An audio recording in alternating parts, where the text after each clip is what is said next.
Alright boys, you already know we had to be a little bit wacky today, as we are going to be using the one ultimate to defeat the Nidhogg. Yes, him. The old school fast ESCANOR. We are going to use this guy to pretty much defeat Nidhogg, man. Oh my god.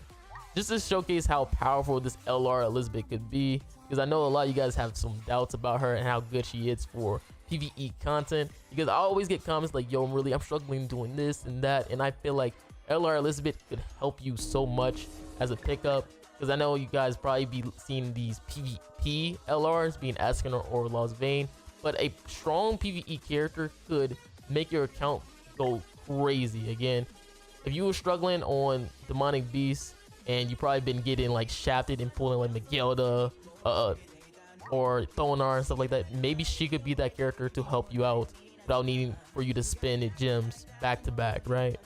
So we got this team featuring Freya, the ultimate, and then also Freya with her relic. Now again, you don't have to use Freya. She's just here for her stance removal. If you have like Trader Meliodas, you can use that instead. So keep that in mind. I'm just using her just to be a little bit easier for myself, but I've been seeing a lot of people use like Trader Meliodas instead, just because of stance removal. And then we also have ESCANOR and Freya for the death damage ultimates to clear the bar from the boss is pretty easy. So hopefully you guys enjoy. Everybody else is using like attack sets except for Liz. Liz using the HP set, and I'm using this artifact card set because I already know people are gonna ask like, yo, really, what's your gear? There you go. This is my gear. So hope you guys enjoy. All right, so we get into business right now as we're gonna be using Zawan Ultimate versus Nidhogg. Now I really like Liz, LR Liz, because pretty much she's just been making Demonic Beast seem super easy, and I really wanted to see if she had the capabilities of making any character look really good for Demonic Beast. So that's why I wanted to try out the one Ultimate. And again, I know how a lot of people already have like the one ultimate and stuff like that, so I was like, maybe it could be a possibility that he could be actually really good for a lot of players, because he's just so easy to have. I'm pretty sure there's gonna be probably other videos for other YouTubers using like different other types of teams, featuring other characters, because that's how good this Liz is. And again, if you don't know what Liz passive does, basically in PvE, every time when the unit uses heal allied, increase the allies base stats by 6%, max at 30%. And when the unit uses a card, it increases the unit's ult gauge by 1. And before the unit using the attacking card, remove all buffs in the enemy. Also in every content, when the unit heals, all ally increases allies recovery rate by 20%. Like, it's a lot that goes on with this goddamn Liz, and she just was pretty much made for the Nidhogg. Pretty much made it super easy, which is kind of weird, because they spam like 5 characters for Nidhogg and stuff like that. So to see that another character who is really good for Nidhogg is kind of crazy to see, but I don't mind it, especially because in the future, if other Demonic Beast comes out, she's most likely going to be really good for that as well. Like, her kit just seemed really good, unless they do something where they just make it like the other Demonic Beast like super annoying. So pretty much you just pretty much spam ultimates on this 17, and we're kind of abusing the death damage from Freya and ESCANOR. Now again, you can always switch your characters up for a little bit. The reason why I have Freya is because you want to have double stance remove characters on Nidhogg, because there's just so many times where you might not end up pulling a stance removal card, which you really be needing sometimes. So you always want to try to have a double stance character, even if it's the ultimate. Like, I see some people run like Trader Meliodas because of that, because then they can have his ultimate to clear stances. So as long as you have that, you should be pretty much fine. So here we go again on Nidhogg. This is floor 2. Now on this one, you want to be careful on not to use your Liz AoE, because it does remove buffs, and you don't want to remove the buff until like you're ready to get rid of the flower, because he does get like an insane damage reduction. So you always want to make sure it's close to when you about to get rid of him. So we just cleansing, pretty much stacking our damage up. Just really, really good. And then this is where I try to see if I can get rid of him. And you're gonna see what I'm saying when I say don't use her AoE until you're ready to get rid of him.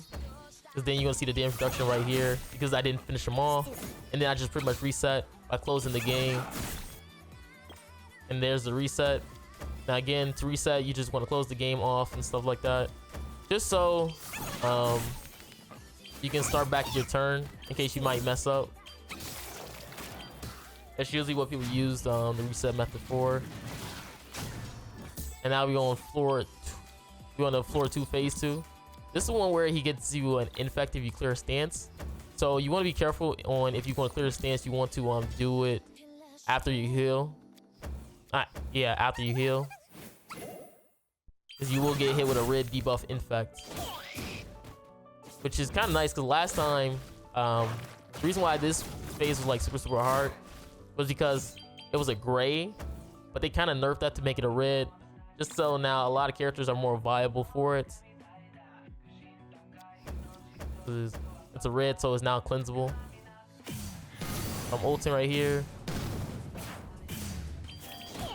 Like, it doesn't matter when I ult it. Just because I know he has like damage cap. You can see. Finish him off right here. And boom.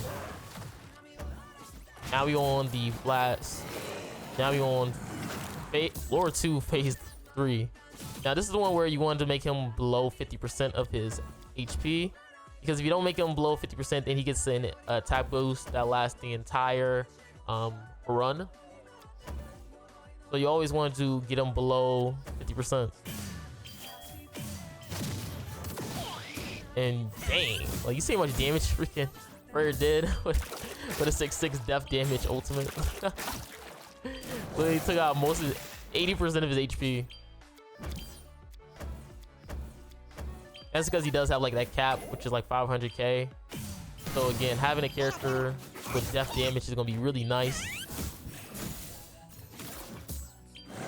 Now again, I'm pretty sure people are gonna be acting like, yo, what if I don't have like Freya or something? Again, like, you just want to pretty much use like Trade Meliodas instead. In some moments I forget that this boss does ignite, so me having Freya really counters that. I low-key forgot some moments where I was like, he's about to ult me and I don't get ignite, and I'm like, yo, why am I don't have no ignites on me? And then I forget, oh, because I have Freya. And so Freya is kind of nice for those situations.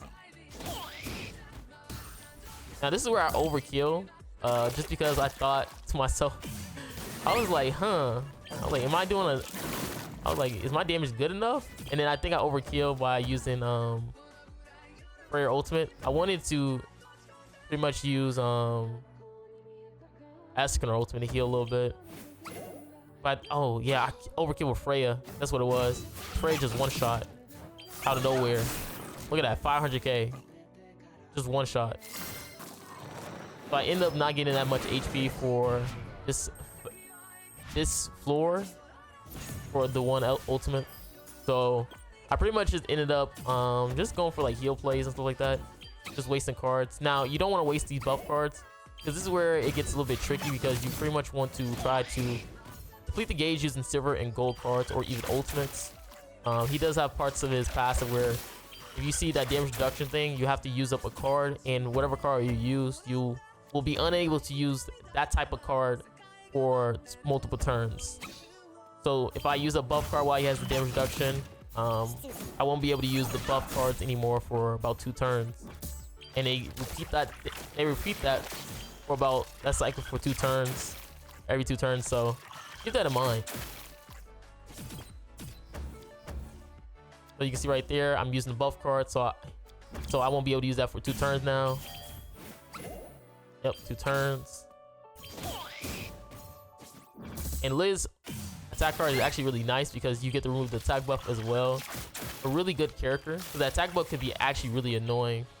At some moment, like, I be forgetting sometimes the card's effects. Oh, this is where I try to see how much the gauge will go by, and it wasn't enough. So I ended up just resetting. So this one, I just try to do it again. But this time, I just waste like my normal cards until I was ready to get rid of them next turn. Because I already had decent HP. So again, you can see that ESCANOR actually does put in some work on this type of team. And Freya is actually really nice because the abyss damage. Because if you don't know, if you get the boss below his HP threshold and you still have the abyss off, you get to take away his HP, especially if you like 6'6" and stuff like that. So I end up just thinking to myself, like, should I just ult all together or should I save my cards? And I just ended up just ulting to see my percentage. Because again, I could always just reset. And there you go, you see 0. And then boom, the abyss got him.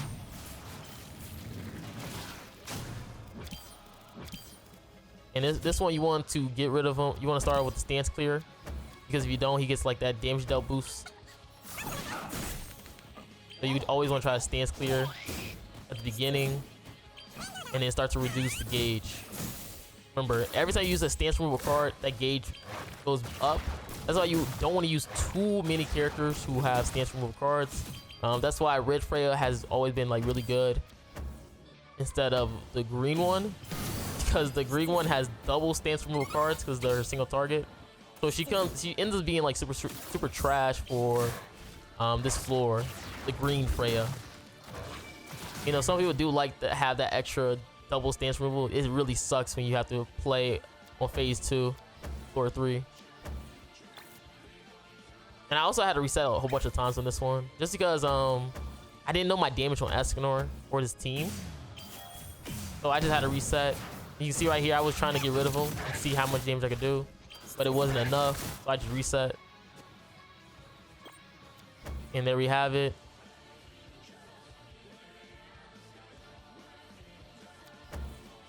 And then I try to, what I'm gonna end up doing is probably just stance removing and just probably like wasting some cards, just so I can deplete his gauge even faster. Because I didn't get the buff or the heal one, which would have been actually nice for the points system. Because that's the thing, like all the points I was getting like the cards that I really don't use. Like, so we're gonna try to get rid of them right here. I think I end up resetting again because I didn't know the point system would be so low for my regular attack cards. And usually it starts out really good. And again, I don't have the buff points. I don't have the buff thing on him as well, so I don't get a lot of points if I use a buff card, if you're wondering. You can see it right here too. I'm not gonna get that many points for using the buff card because he doesn't have it on him yet. So I just had to ult to deplete the gauge a lot faster. Which doesn't matter because once you get to floor 3, phase 3, it's pretty much super simple. Like, watch how much damage Freya does. Boom. 2 million. And I don't even have a full goddess team. She did 2 million. See what I'm saying? Like, once you get to this floor, phase 3, like, it's super simple. Only one, again, I was struggling with is going to be floor 2. I said floor 2. Floor 3, phase 2. It's because how sometimes the gauge system could be sometimes. But I ain't gonna lie, this was actually really fun using ESCANOR. Like, you guys can just tell like ESCANOR actually was putting in some work. Could you use something else other than ESCANOR? Probably so. Like, you can probably even use like green ESCANOR, the other LR, and it'd actually be pretty fire. But it was actually pretty fun just to see me pretty much clear all the floors with the one ultimates, because I know a lot of you guys pretty much have him. I just don't know you guys have him probably like 6'6" though, you know. But he is a really good pickup. So you just go for the abyss again. You should do a lot of damage. And I'm gonna probably finish it off with ESCANOR ultimate.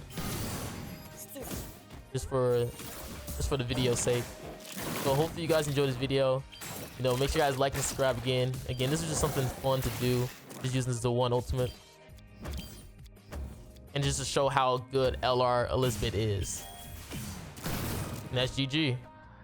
The one ultimate.